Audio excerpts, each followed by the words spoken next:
Welcome back, ladies and gentlemen. Mr. Shaw here, ready to go for the Chapter 8 lecture video. Today we're talking about political parties and their impact on public policy. Just again, quick reminder for you, make sure you guys remember that linkage institutions are anything that connects the government and the people. I'm going to try to remind you of that every time. So political parties are this week's linkage institution. Okay, so let's get into it.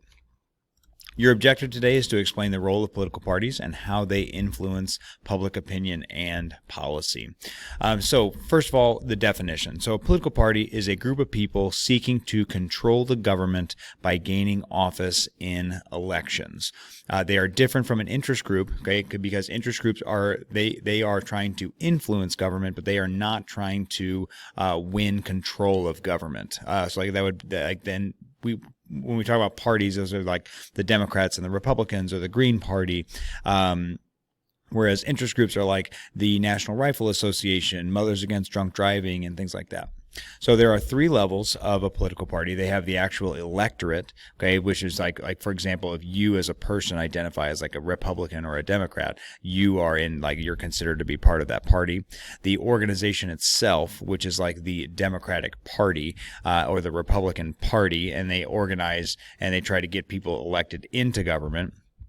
And then the third and final level is the actual government itself. These are Democrats and Republicans in our government. Okay, so party polarization is, again, we've talked about this a decent amount, but again, all you need to know is that we have especially in our government, among politicians, we have a growing gap between the parties on policy issues. And this is a good and a bad thing. Again, it's good in the sense that the parties are more differentiated. It's easier to tell kind of the difference between a Democrat and a Republican now. However, it's bad because now it means that the parties are less likely to compromise. And again, to be clear, I think the politicians are more divided than the people are. I think that the people haven't really changed very much, whereas the parties themselves and the politicians in the parties are the ones that have changed. And so that's kind of where that gap is starting. Okay, so the tasks of the parties, again, they're going to pick the candidates to run for office. They're going to run campaigns for those candidates. They're also going to give cues to voters. So again, that's going to come in the form of a party platform. And they're going to say, like for example, like Republicans will say, hey, if you want lower taxes, you want to vote for us. Liberals might say, hey, if you want to protect the environment, you want to vote for us. And so they're looking to gain voters to their side, to their party, by telling them what they care about. They're going to, and that's so that is I'm kind of getting into the next thing too. They articulate policies. So why this is important is that when they are campaigning, the candidates are going to be talking about, hey, if you elect us, we are going to try to pursue these policies. And so if like that is what it makes more sense for you to vote for somebody based on your own ideology, based on the policies that you want to see in place. And that's why parties do that, and that's how they articulate that in their party platform. And then lastly, they coordinate policymaking. So once they are actually in government, they are going to, try to enact the policies that they said that they would. And again, that could, if they're successful at that, they might, get reelected. If they're unsuccessful at that, they might, lose in the next election. Okay, so how do you choose who to vote for? Well, the rational choice theory states that voters want to maximize the chance that policies they favor will be adopted by the government. So in this case, since the parties want to win office, okay, the voters want to see the policies that they agree with. Okay, they are going to choose candidates that they agree with. They're going to choose candidates that are based on their ideology. So that's rational choice, that you are going to make a rational choice, okay, based on your ideology. You're going to choose someone who shares your ideology. Again, in general, most voters are moderate, so that's usually where they fall. I think when it actually breaks down, it's something like 80% of Americans, or maybe it's 60%. I can't remember. They actually fall more towards the middle than to the left or right. So that is the moderates are who these parties are really after, because the moderates don't really identify with one party or another, or one ideology or another. And so this is super important because, if you want to win office, you really need to convince moderates that they should vote for you. And so that is what these parties are going to spend a lot of time doing. And so since parties are going to seek voter loyalty, and because they want to win, the best position for them is going to be to the left and right of center. So this is part of the reason why, like, for example, in the 2020 election, Biden was a better choice for president than, say, like a Bernie Sanders, because Biden was more moderate than Bernie. Okay. And so, like, Bernie is very far left, and so he might alienate some of the moderate voters, whereas Biden was much more moderate, okay, not super progressive, okay, and so he was going to be able to get like a lot more of those moderate votes, and that worked in 2020 for the Democrats. And that's part of the reason why we don't see extremists. Like, extremists don't usually get into office because they are going to isolate those moderate voters, and they wouldn't get that vote as much. Again, this is called the Downs model. You don't need to know that, but this is going to be great. This is called the Downs model. Again, this is just showing you like basically like where most Americans like kind of position themselves here in the middle. And so they're gonna they're most parties then like most of the party, like they are going to position themselves here mostly to like the left of center. This is the representing the Democrats, and this is the Republicans. So they're going to be mostly right of center. So you see, as they get more like further along in the political spectrum, fewer Republicans are going to like identify themselves as like extremely conservative, because again they need to be like close to the moderate level in order to get that moderate vote. Okay, so when we talk about party in the electorate, okay, in America, like we don't have like actual party membership. So in America, like being a part of a party is just psychological. So again, this is a citizen's self-proclaimed preference for one party or the other. So again, you can just like literally just like declare it, like Michael Scott in The Office. I declare that I am like a Republican. I declare that I am a Democrat. Like in other countries, though, they have like formal parties and like formal party membership where you like have to join like by paying dues, and you have to like go to meetings and things like that. We don't do that here, but it's just like literally a psychological thing. Like you declare it, okay, to yourself, and then that's it. You're done. Again, citizens think that they know what parties stand for when they talk about what is important to their party and like what the party image is. And they are going to choose parties based on an affinity with personal preferences. So again, this goes back to like the rational choice theory, like which party you're going to choose is based on your ideology. So conservatives are more likely to choose Republicans because Republicans share that ideology. Liberals are more likely to choose Democrats because, again, Democrats share that liberal ideology. More Americans now recently, though, are identifying as independents. And again, there's a lot of reasons for this. I think the main one, though, is like when you say, like, I feel like something that's been happening recently a lot is that people will like, oh, I'm a Democrat, or oh, I'm a Republican. And then the people's reaction to that is fairly negative. So people are kind of done. They don't want to be associated with one party or another, so they call themselves an independent, and then they avoid that negative reaction from people that they don't know. And so this leads to what's called ticket splitting, where again now essentially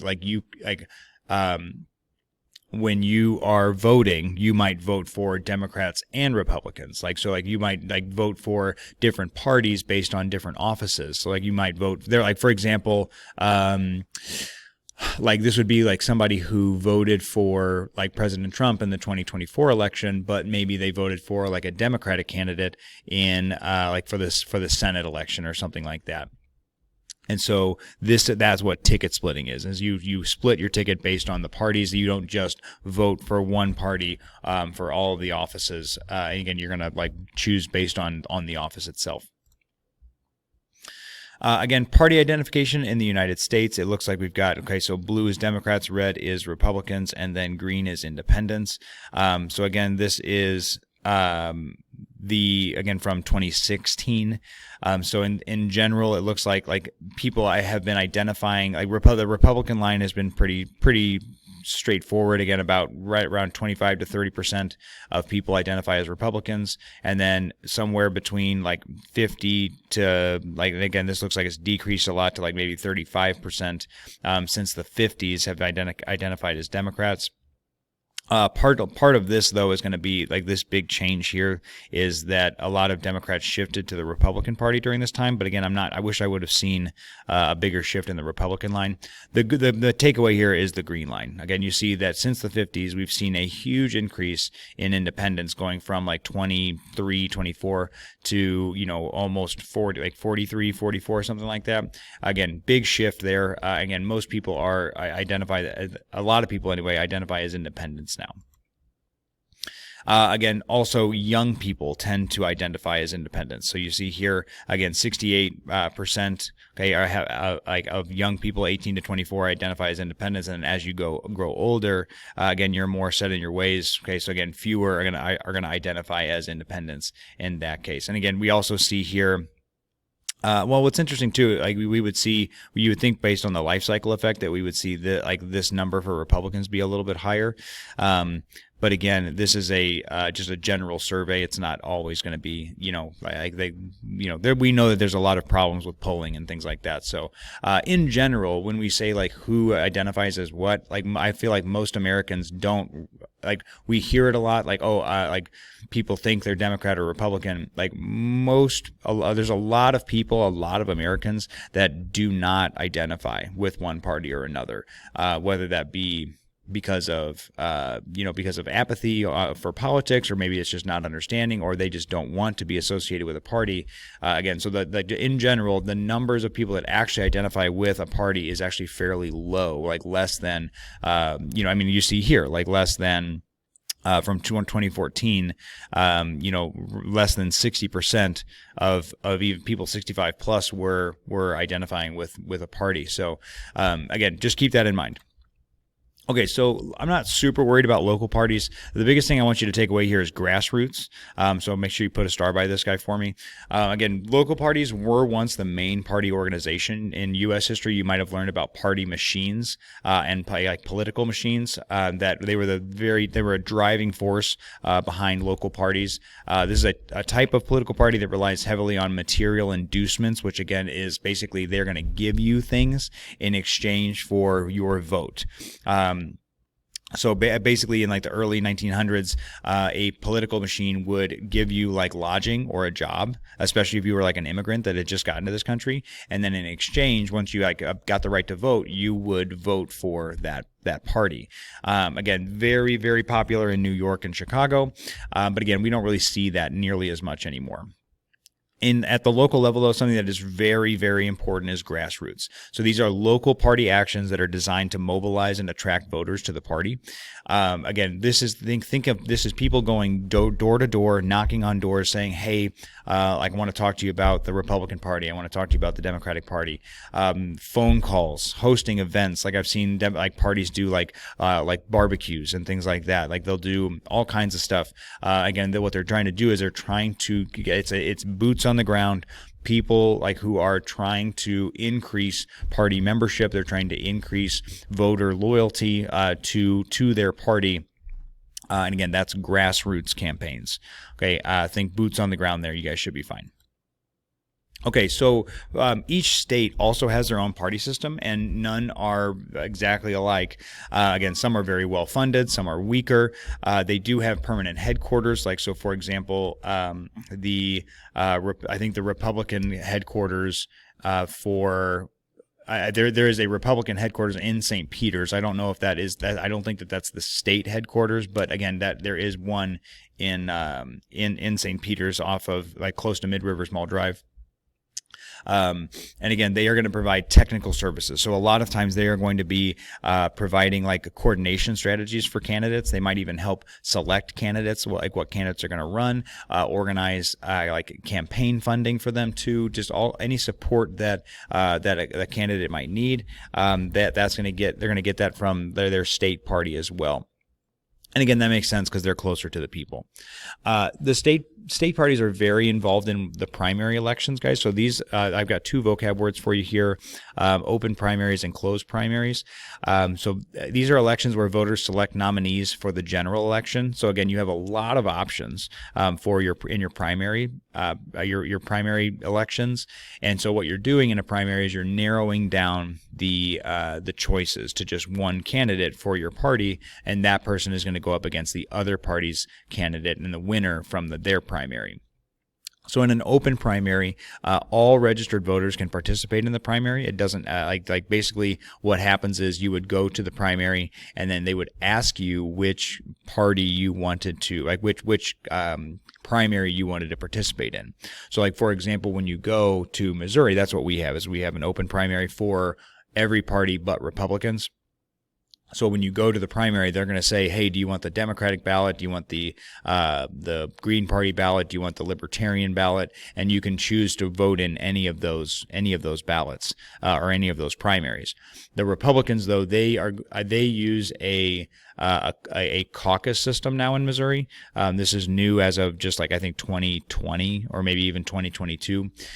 So again, you can only participate in the Republican caucus if you are a registered member of the Republican Party. So you have to like go online, register, and then you say, hey, I am, like you basically declare yourself as a Republican, register with the party, and then you can participate.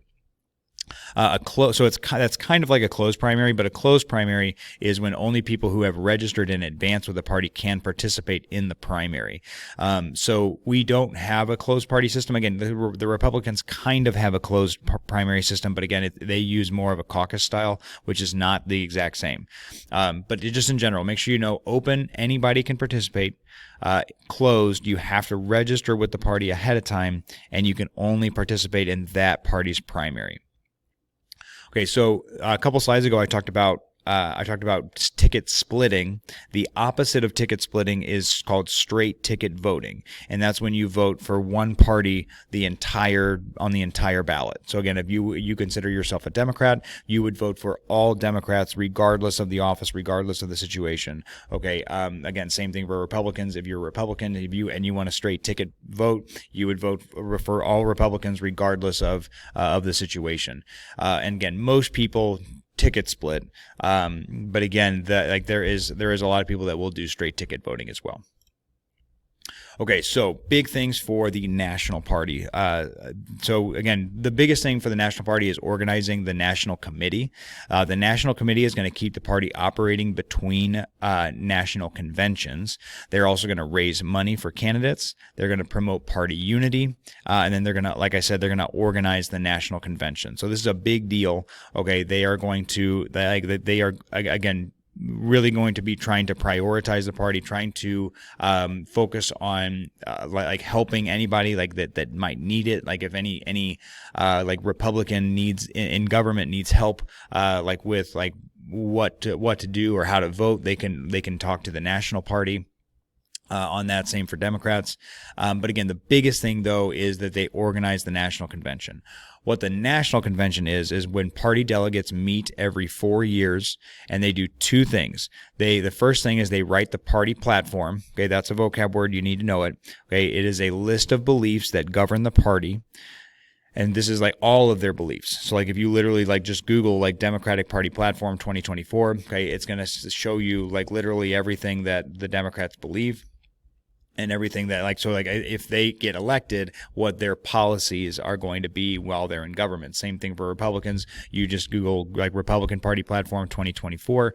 And it'll be a list of policies that they want to achieve and that they want to enact if they get elected. So that's the first thing, is they write the party platform. The second thing is that they formally nominate the candidate for president. Okay, it used to be that there was a lot of, like, we didn't know who the presidential candidate was going to be. Because of technology now, again, we know who the candidate is going to be. And so that is, again, it's really just more of a formality.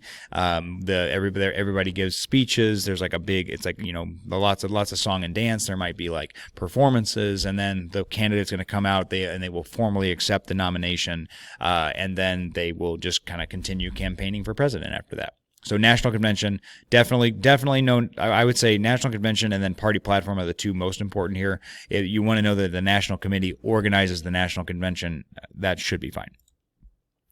Okay, so when we talk about the platform is really the promises that they are going to make, and once they get in power, they are going to determine policy based on their party platform.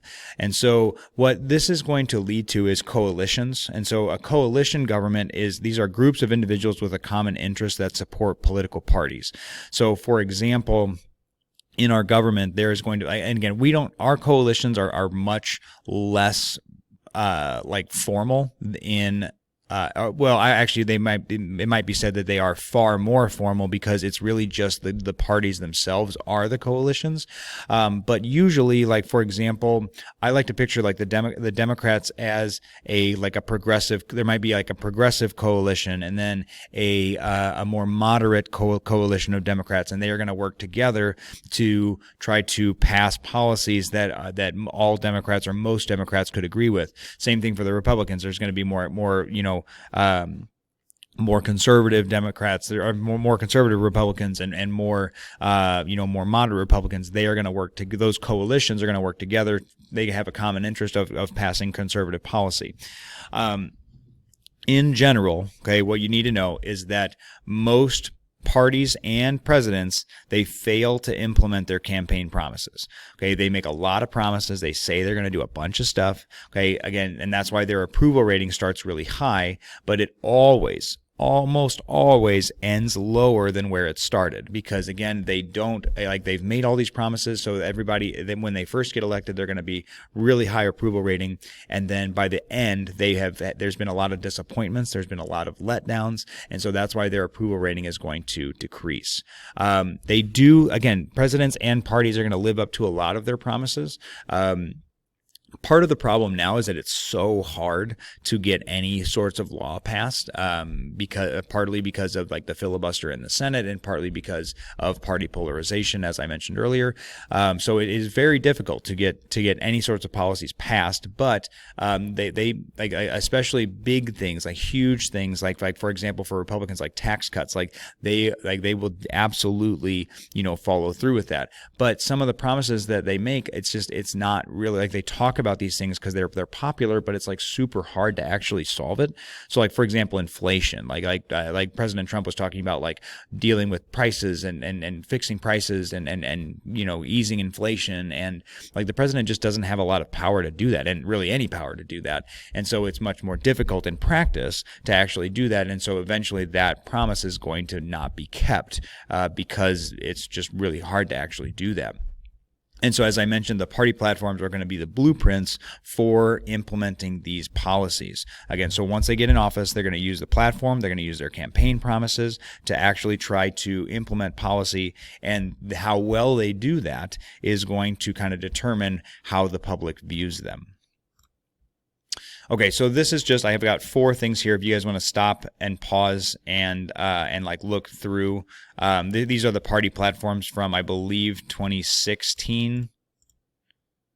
So again, this is from the book, but they took these as excerpts from the party platforms as posted on their websites. So again, you see here they have, like Democrats and Republicans have different stances on foreign policy, immigration, abortion, same-sex marriage, healthcare, environment, taxes, and then like rising college costs.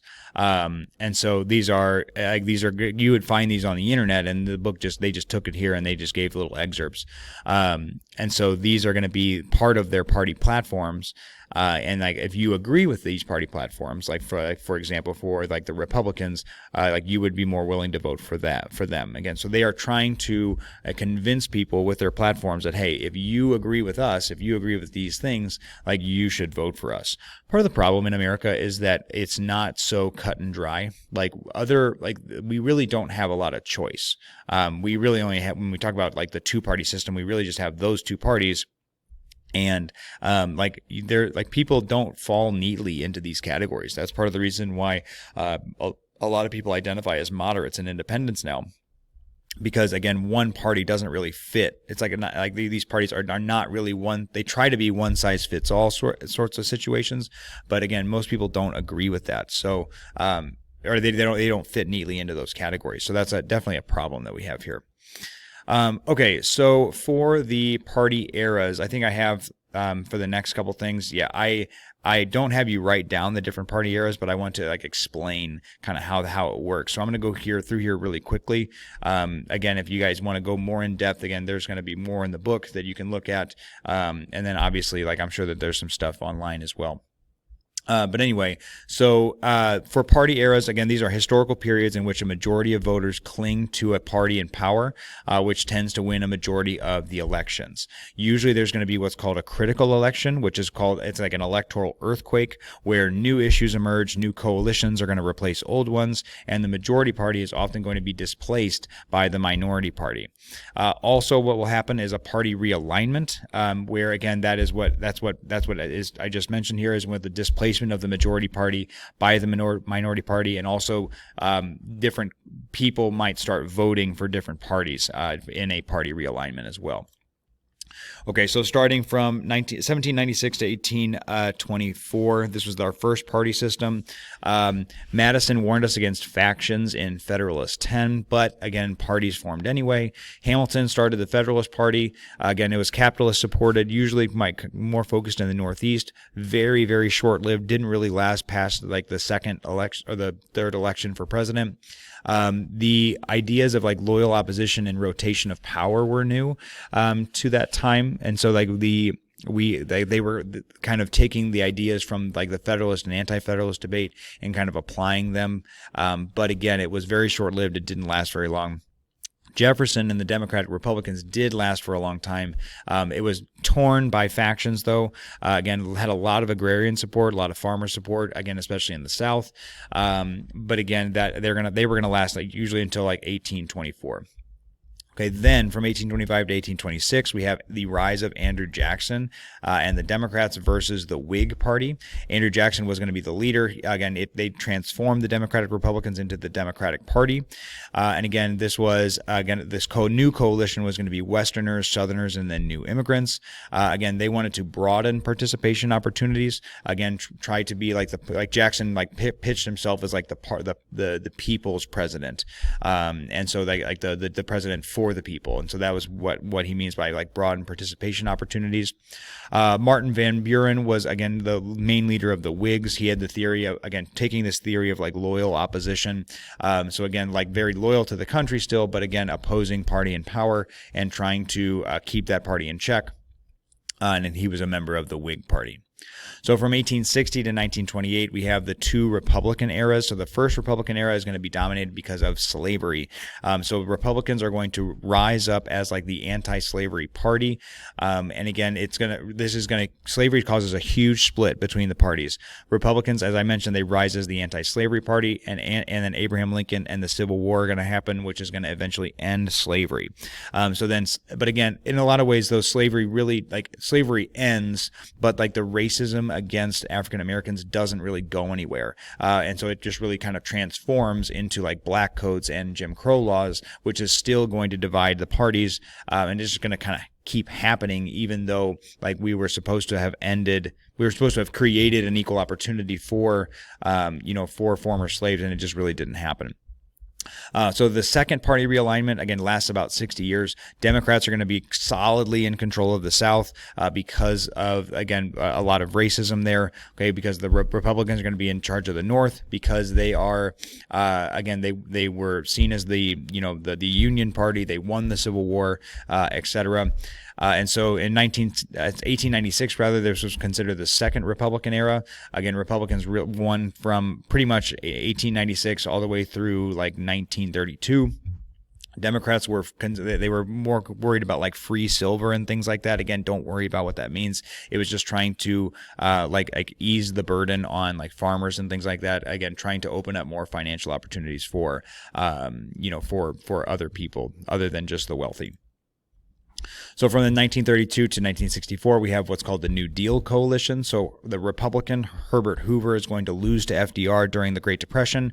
FDR promises a New Deal. And again, this new coalition is going to be formed out like from people in cities, labor unions, Catholics and Jews, the poor, Southerners, and African Americans are all going to like join this New Deal coalition and they're going to vote Democrat because of FDR and because that the government is actively trying to help out the people and help end these financial burdens from the Great Depression. So then this is going to be the 1968 to the present. There's a Southern realignment that takes place here, and we now essentially like are in just a divided party government or a divided government time. So Nixon had a Southern strategy in like from 1968, and so what he did was because of the Civil Rights Act and the Voting Rights Act that were passed in 1964 and 65 respectively, there was a lot of Democrats that were upset with the Democratic Party. They were again, specifically, these were racist whites that were against equality for blacks. And so Nixon kind of like, he says he's going to do a couple things. He's going to talk about states' rights. He's going to talk about law and order. He's going to talk about strong military posture. And this is going to, again, Southern conservatives that did vote Democrat because of that. Like usually that was associated with like the anti like Republican Party because Republicans like freed like enslaved people. They now are going to shift and vote Republican because of Nixon's Southern strategy. Again, like this is where you will find like anti-abortion policy as well. And again, that is how things have stayed to this day. Again, Republicans did not have Congress, though, during this time. So like the Republicans would win the presidency, but not Congress, which would make it very difficult to pass policy.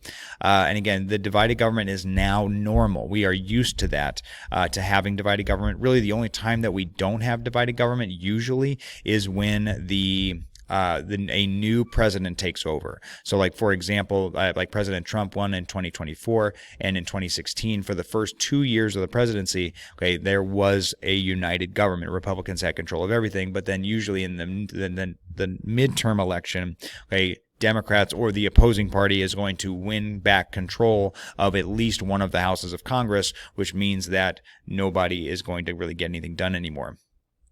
Again, last thing is party de-alignment. I don't think you need to really know this. Again, it's just something that happens to be happening. This is the gradual disengagement of people from the parties, making the government less effective. So again, like people are like now kind of, they have a little bit of a distaste in their mouths about government, and they or about the parties rather as well. And so they are kind of like, they are de-aligning themselves with the parties. That's why more people are becoming independents.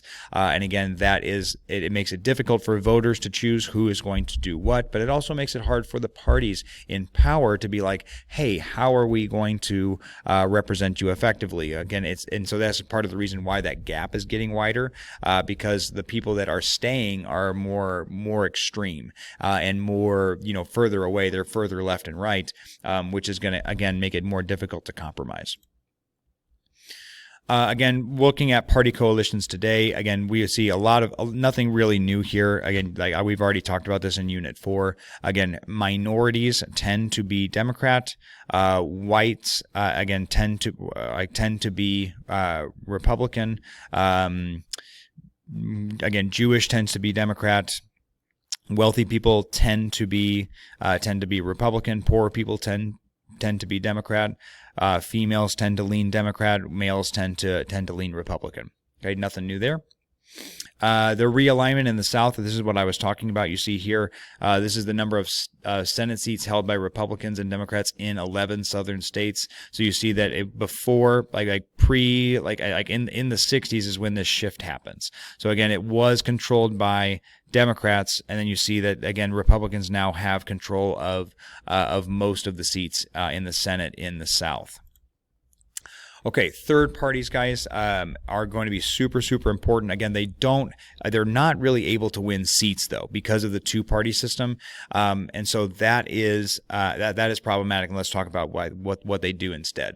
So a lot of times they're going to be cause parties, which that means like, for example, the Green Party is an environmental party. They could also be offshoots of major parties. So like, for example, the Tea Party is like an offshoot. It's like a more like conservative version of the Republicans. And they also can be vehicles for individual candidates.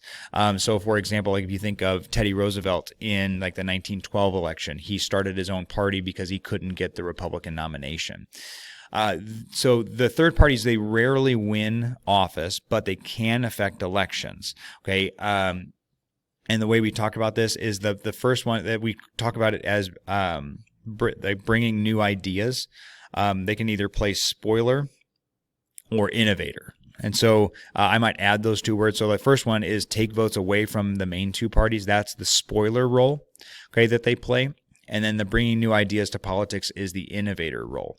And so that is really, again, it's super important though to have these third parties because again, if you didn't have them, especially for the innovator role, the Republicans and Democrats would really struggle to bring new ideas into American government and into American policy. So again, for example, the Green Party was really big on universal health care and trying to make health care more affordable.